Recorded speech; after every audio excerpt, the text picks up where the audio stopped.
What if the most dangerous move in the Middle East is not a missile launch, but a cargo ship being stopped in the dark?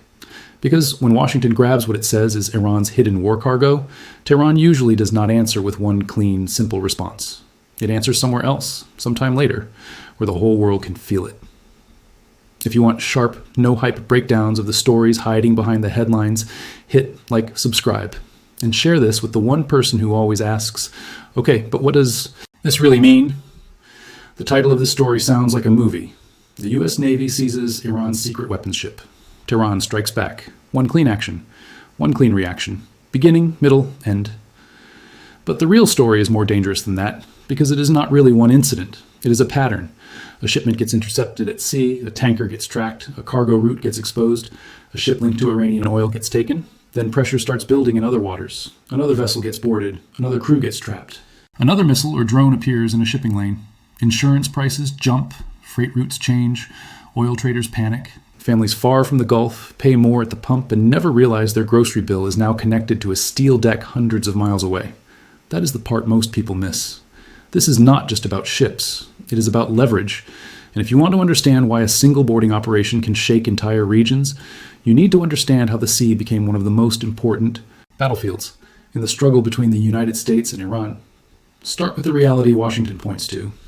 In February 2024, U.S. Central Command said a Coast Guard cutter operating in the Arabian Sea had boarded a vessel and found more than 200 packages of weapons components and other military gear.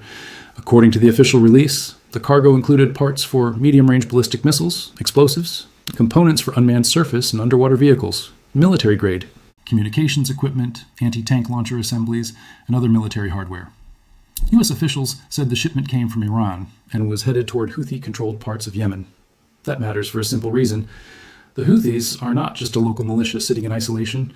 They sit next to one of the most important waterways on Earth. They have attacked shipping in and around the Red Sea. They have forced global companies to rethink routes. They have helped turn a regional confrontation into an international shipping crisis. And according to the Council on Foreign Relations, Iran has long been the Houthis' main external backer, providing weapons transfers, training, advice, and intelligence support through the Islamic Revolutionary Guard Corps. So when U.S. forces say they intercepted missile components and military gear on the way to Yemen, they are not talking about abstract smuggling. They are talking about the supply chain of pressure. That is the first layer of the story. The second layer is what happens after a seizure. Because in this conflict, a seizure is never just a seizure. It is a message. America's message is simple. We can see more than you think, we can reach farther than you think, and we can choke the maritime routes that quietly feed your regional power. Iran's message is different. If you squeeze us at sea, the response will not always come where you expect, and it will not always come in a way that lets you control the escalation. That is why these incidents have to be understood together. Look at another case that exploded into headlines. The tanker once known as the Suez Rajan. The ship became a symbol of the shadow war over Iranian oil. According to the U.S. Justice Department, its case ended in the first criminal resolution involving the illicit transport of Iranian oil in violation of U.S. sanctions.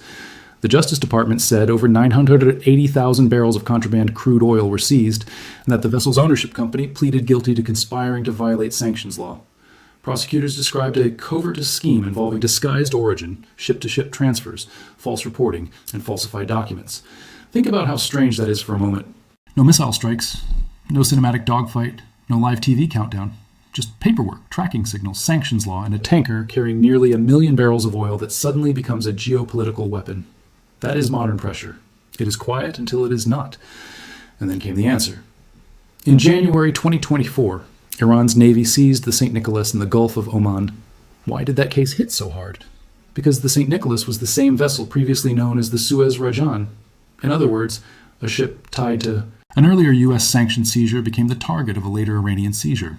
Iran openly linked the move to what it called the theft of its oil. The vessel had a crew on board. It was carrying Iraqi crude to Turkey, and suddenly it became the center of a much bigger fight. That is the real pattern. Washington seizes cargo, sanctions a network, or interdicts a shipment. Tehran does not need to attack a carrier group head-on. It can answer with detention, harassment, proxy force, pressure on commercial shipping, or calibrated action against softer targets. Not because that is cleaner, because that is smarter, at least from Iran's point of view. And that is where the title of this video becomes more than a headline, because "Then Tehran struck back" is not a slogan. It is the operating logic of the whole maritime contest. Now let's slow this down and ask the question that actually matters. Why does the sea matter so much? Because water is where military power, economic power, and psychological power all meet. A port is not just a port. A tanker is not just a tanker. A cargo ship is not just a cargo. Ship. A ship can move oil, missile parts, drone components, grain, fuel, electronics, civilian goods, and military dual-use material. It can support an economy, finance a state, arm a proxy, and test whether an enemy is willing to stop it. And in the waters around Iran, the stakes get even bigger because of geography. The Strait of Hormuz is one of the narrowest and most important energy choke points in the world. The Bab el-Mandeb connects the Red Sea to the Gulf of Aden and onward toward the Suez Canal. Put pressure on these routes, and you're not just threatening one rival. You are threatening global timing, global prices, and global confidence. That is why maritime conflict in this region always feels larger than the ships involved. Even U.S. maritime advisories make that clear. The U.S. Maritime Administration has warned commercial vessels for years about threats in and around the Persian Gulf, Gulf of Oman, Strait of Hormuz, Red Sea, and nearby waters. Those warnings describe explosive drones, limpet mines, explosive boats, GPS interference, communications jamming, piracy, and, crucially, the risk of boarding, detention, or seizure by Iranian forces.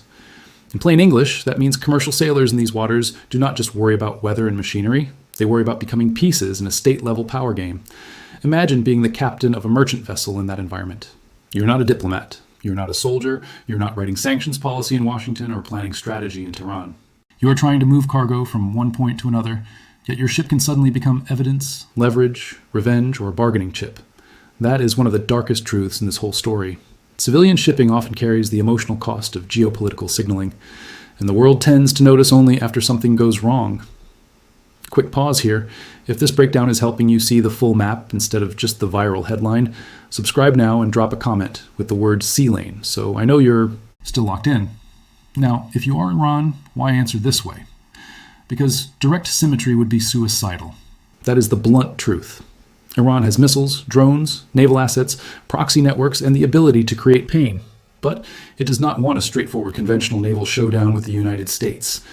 That is not where its advantages are strongest. Its advantages are in ambiguity, patience, deniability, geography, and pressure. Pressure through timing, pressure through uncertainty, pressure through the knowledge that America can protect many ships, but not all ships, all the time, across every corridor that matters. Pressure through proxies that force Washington to split focus. That is why the Houthi angle is so important. According to the Council on Foreign Relations, Iran's support has helped the Houthis become capable of projecting power into the Red Sea and Bab el-Mandeb. Those attacks have had what CFR called ruinous effects on international shipping. That phrase matters. Ruinous effects, not symbolic effects, not media effects. Ruinous effects. Which means if U.S. forces intercept an Iranian shipment meant to strengthen one arm of that network, Tehran does not need to answer in the exact same place. It can answer by keeping the pressure alive elsewhere through the broader ecosystem it has spent years building. This is the chessboard most casual coverage never really explains. People like simple action-reaction stories. One move, one counter, one explosion, one press conference. But that is not how these conflicts actually breathe. They breathe through networks, through sanctions evasion routes, through front companies, through vessels that change flags, names, paperwork, and ownership structures, through militia relationships, through the fear created by not knowing whether the next ship stopped will be carrying illegal cargo, legal cargo, or your brother working a contract at sea. And every side knows the psychological power of images. A boarding image matters, a ship taken off route matters, a crew held in uncertainty matters, a release from a defense command naming missile parts, explosives, and military communications gear matters. Because perception is part of deterrence. When Washington publicizes a seizure, it is not only collecting evidence, it is shaping the mental environment. It is telling smugglers, shipping firms, insurers, investors, and regional partners that the network is penetrable. When Tehran publicizes retaliation or justifies detention, it is doing something similar. It is saying the cost of squeezing Iran will not remain neat, legal, and one-sided. And there is a deeper irony here. Both sides claim they are acting defensively. The United States says it is protecting international shipping, enforcing sanctions, and stopping weapons from reaching armed groups that threaten trade routes. Iran says it is responding to theft, coercion, and aggressive pressure designed to weaken its sovereignty and starve its strategic reach. So every seizure comes wrapped in law, security language, and moral framing. But under all of that is the same brutal fact. Each side is using the sea to alter the other side's options. That is what power looks like when neither side wants total war, but neither side is willing to back off. And here is where the human side gets buried. When a weapons shipment is seized, people imagine bad actors losing a covert delivery. When a tanker is seized, people imagine a flag, a government, or an oil dispute. But ships carry crews. Crews carry families. Families sit by phones. Every extra hour without contact stretches into fear. Every rumor online becomes a possible truth. Every government statement is read like a clue. That fear does not care whether the cargo was crude, oil, missile parts, or regular goods. It feels the same in the stomach. And that is one reason maritime retaliation is so potent. It is political, economic, and deeply human at the same time.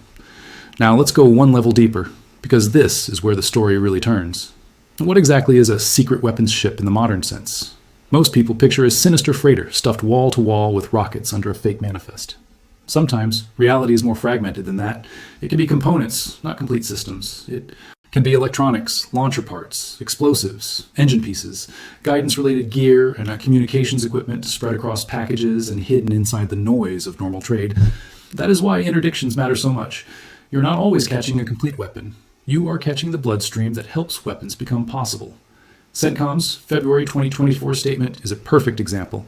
The official list was not only dramatic because it mentioned missile components and explosives. It was dramatic because it described a toolkit, underwater and surface drone parts, military communication equipment, anti-tank launcher assemblies. That is not a random pile of junk. That is capability in pieces. Capability in pieces is still capability. And when those pieces are headed toward a group already attacking shipping, the strategic meaning becomes hard to ignore. From the American side, the logic is obvious. Stop the pieces before they become launches. From Iran's side, the logic is also obvious. If your supply chain is under attack, you must prove that the other side cannot shut it down without consequence. That is why retaliation does not need to look dramatic to be effective. Sometimes retaliation is a ship seizure. Sometimes it is sustained harassment in a critical waterway. Sometimes it is backing armed partners who create enough disruption to raise the cost of every American move. Sometimes it is simply keeping the region unstable enough that no victory feels clean. And that may be the most important insight in this whole video. Iran often does not need to win the maritime contest outright. It just needs to make control expensive. That changes the emotional texture of the conflict. The United States wants order, predictability, and secure flow. Iran benefits when order becomes fragile, predictability becomes expensive, and secure flow becomes a problem others must now spend money to defend. That is not a side note. That is the strategy. And if you are watching from far away, you might ask, why should I care which vessel was boarded, which cargo was seized, or which route got threatened? Because once shipping lanes become unstable, everything connected to them starts vibrating. Freight prices move, insurance premiums climb, energy traders start building fear into contracts. Companies reroute around danger, which adds distance, time, fuel, and cost. And the consumer at the far end of the chain does not see the boarding team, the intercepted boxes, or the tanker at anchor. They just see the bill. That is how maritime retaliation reaches into ordinary life. And if you're the kind of viewer who wants the full chessboard instead of one recycled headline, press like, subscribe, and share this video before the algorithm buries the stories that actually shape the world behind your paycheck. Now, there's another layer people ignore because it is less dramatic than missiles and faster boats. The legal layer. Sanctions law, UN resolutions, maritime reporting rules, flag states, cargo ownership claims, court orders, insurance liability. This sounds boring until you realize that in modern conflict, legality itself becomes a weapon. The United States does not only deploy ships. It deploys financial law, seizure authority, and long-arm enforcement. In the Suez Rajan case, the Justice Department did not just accuse.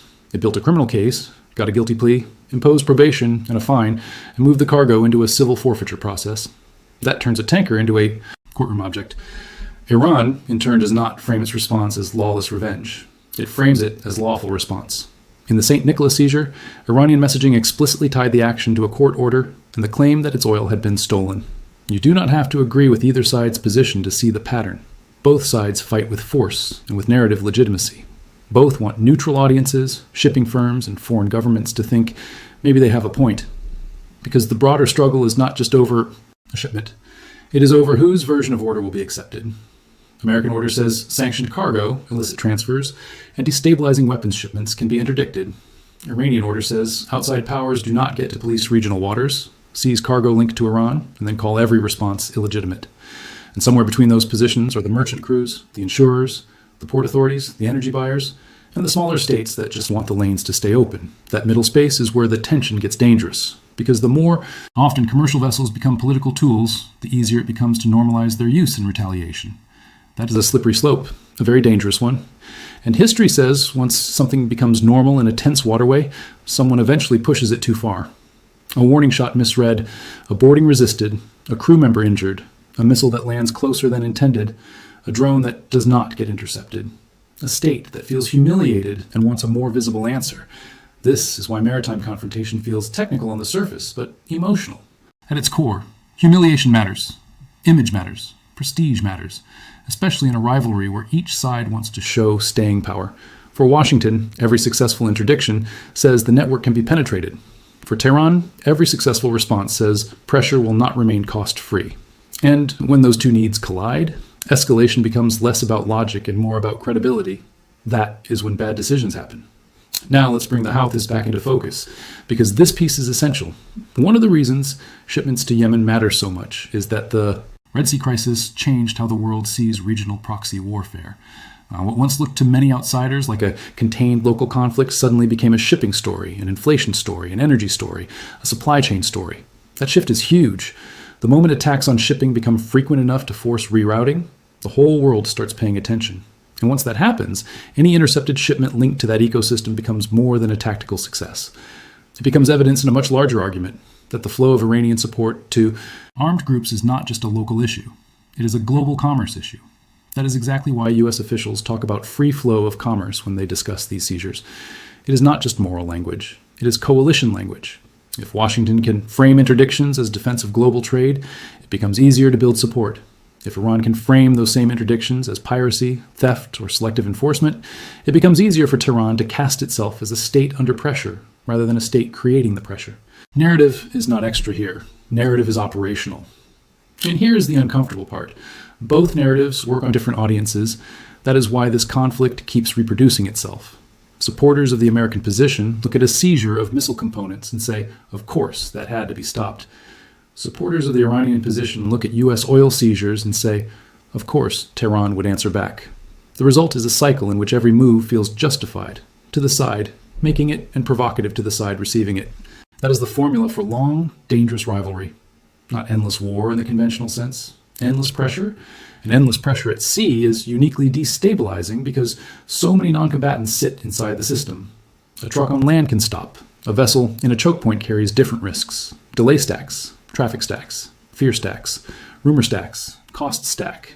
And the global economy notices. Let's talk about why Tehran's style of response is so effective psychologically. When a state feels militarily outmatched in one domain, it often looks for a domain where it can still create uncertainty. That is the point. Not domination. Uncertainty.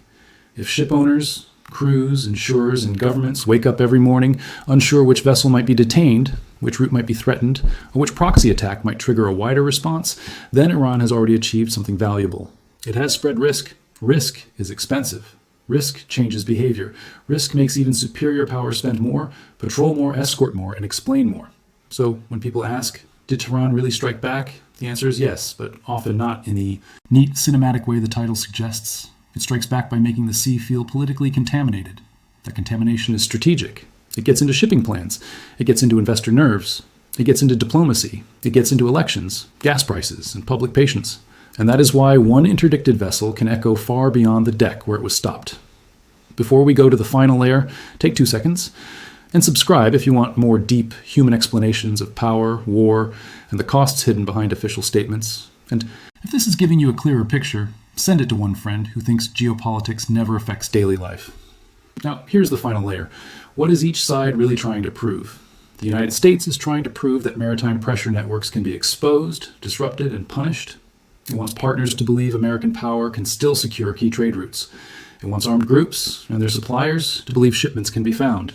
And it wants Tehran to know that covert logistics are not invisible. Iran is trying to prove that even if America can intercept, sanction, and seize, it cannot make the region quiet. Tehran wants to show that the cost of pressure spreads outward. It wants regional audiences to see endurance. It wants domestic audiences to see defiance. And it wants foreign businesses to understand that any campaign to squeeze Iran carries broader risk. So the contest becomes a battle over who can impose the more durable cost. Not who can make the loudest statement for one day, who can shape the environment for months. That is why these maritime stories never really end when the first headlines fade. The real aftermath begins after the seizure. Who changes course? Who reroutes? Who pays more? Who gets deterred? Who doubles down? Who loses patience first? Those are the questions that matter. And if you zoom out, the picture becomes even clearer. A seized weapons shipment tells you the supply chain is alive. A seized tanker tells you sanctions are being enforced in ways that reach beyond rhetoric. A retaliatory vessel detention tells you Iran wants memory in the system. It wants previous pressure to remain politically expensive. Houthi attacks on shipping tell you proxy warfare can now hit trade arteries directly. U.S. advisories about drones, mines, seizures, and jamming tell you the danger is not theoretical. Together, these are not random events. They are the anatomy of a maritime shadow war. And shadow wars are frightening precisely because they mix the visible and the invisible. You see the seized ship. You do not always see the networks behind it. You see the crew transfer. You do not always see the intelligence trail that led there. You see the headline about retaliation. You do not always see the months of accumulated grievance and signaling that made that retaliation almost predictable. That is why serious analysis has to resist the temptation of the dramatic clip. Yes, the dramatic clip matters, but the clip is the surface. The system is the story. And this is exactly why the battle over names, flags, and paperwork matters more than it seems. A vessel can be renamed, it can change registries, it can shift operators. Cargo can be blended, transferred, relabeled, or routed through layers of distance meant to blur the truth. That is not background detail. That is the infrastructure of modern evasion. The ship itself becomes a mask, one name on one voyage, another name in another report, one ownership trail on paper, another set of practical relationships behind the scenes. To ordinary viewers, that can make the whole story feel confusing, almost intentionally exhausting. But confusion is useful in this kind of struggle. The harder it is for the public to follow the chain, the easier it is for states and networks to keep operating inside the gray. And gray space is where maritime pressure thrives. Not total invisibility, just enough fog that every seizure can be argued over, enough fog that every detention can be defended, enough fog that a state can say, this was law enforcement, while the other says, no, this was coercion dressed up as law. That legal and political fog does not cancel the danger. It multiplies it because uncertainty slows response and fractures consensus exactly when speed and clarity matter most. And here is the hardest truth in all of this. The sea rewards patience. States that know how to wait, probe, reroute, disguise, test, and pressure can keep a contest alive for years without ever declaring open war. That means audiences need to stop thinking in terms of the incident and start thinking in terms of the campaign. Because that is what this really is. A campaign of interdiction, pressure, signaling, retaliation, and economic warfare stretching across multiple waterways and multiple levels of deniability. One side uses sanctions, interdictions, and naval reach. The other uses endurance, counter-seizure logic, proxies, and strategic disruption. And commercial shipping sits in the middle like exposed wiring. If you are a sailor, that means danger. If you are a policymaker, that means fragile deterrence. If you are an ordinary person buying fuel, groceries, or goods moved through the global system, that means cost. This is why the story matters, not because it gives us another flashy title, because it reveals how modern power really works. Not always through invasion, not always through direct battle, often through choke points, shipping documents, hidden cargo, legal claims, proxy fire, and fear. So when you hear that U.S. forces seized an Iranian-linked weapons shipment, do not treat it like an isolated tactical note. Ask bigger questions. Who is supposed to receive it? What capability would it have added? Which shipping lanes are already under stress? Who is now tempted to answer indirectly? And which commercial vessel could become the next message board for state power? Because that is the danger in this rivalry. The next move may not look like revenge at first. It may look like confusion. A ship goes silent. A route closes. A crew is redirected. A missile flies from a proxy position. A tanker turns unexpectedly toward an Iranian port. A government spokesman uses legal language to defend a fundamentally coercive act. And by the time the world realizes that retaliation is already underway, the market has reacted, the diplomats are behind, and another group of civilians is trapped inside a fight they never chose. That is why this subject deserves more than sensationalism. It deserves clarity, because clarity is the only thing that lets people see the chain before the next link snaps into place. So here is the bottom line. Yes, U.S. forces have intercepted Iranian-linked cargoes at sea. Yes, U.S. authorities have seized oil tied to sanctions cases. Yes, Tehran has answered through vessel seizures and through a wider climate of maritime pressure linked to its regional strategy. And yes, the larger danger is that every successful move teaches both sides that The sea remains one of the most usable places to send political messages without crossing fully into declared war. That is why this keeps happening, because it works. It is deniable enough to manage, visible enough to signal, disruptive enough to hurt, and ambiguous enough that each side can tell its own audience a story of defense, law, and justified response. But the ocean keeps the receipts. It remembers the boarded hull, the changed ship name, the detained crew, the rerouted cargo, the weapons components found in boxes, the oil. Cargo dragged into legal battle, the proxy attacks that turned commercial lanes into fear corridors. All of it adds up, and all of it points to the same conclusion. This is not a side theater. This is one of the central fronts of modern geopolitical competition. Not glamorous, not simple, but brutally effective. So the next time a headline says the U.S. seized Iran's secret weapons ship and Tehran struck back, read it as more than a dramatic clash. Read it as a warning. A warning that in today's world, the line between commerce and conflict is getting thinner. A warning that civilian shipping is now part of strategic warfare. A warning that retaliation no longer needs to be immediate, symmetrical, or loud to be powerful. And a warning that some of the most important battles shaping the future of the Middle East are happening far from city squares and television studios, on dark water, around anonymous hulls, where a boarding team, a cargo manifest, or a single rerouted tanker can change the pressure on entire nations. That is what makes this story so unsettling. Not just that a shipment can be seized, but that everyone involved already knows another answer may be coming. And that answer may land through a crew, a choke point, a proxy, a market, or a silent ship vanishing into the wrong horizon. That is the real retaliation. That is the deeper conflict. And that is why the world cannot afford to look away.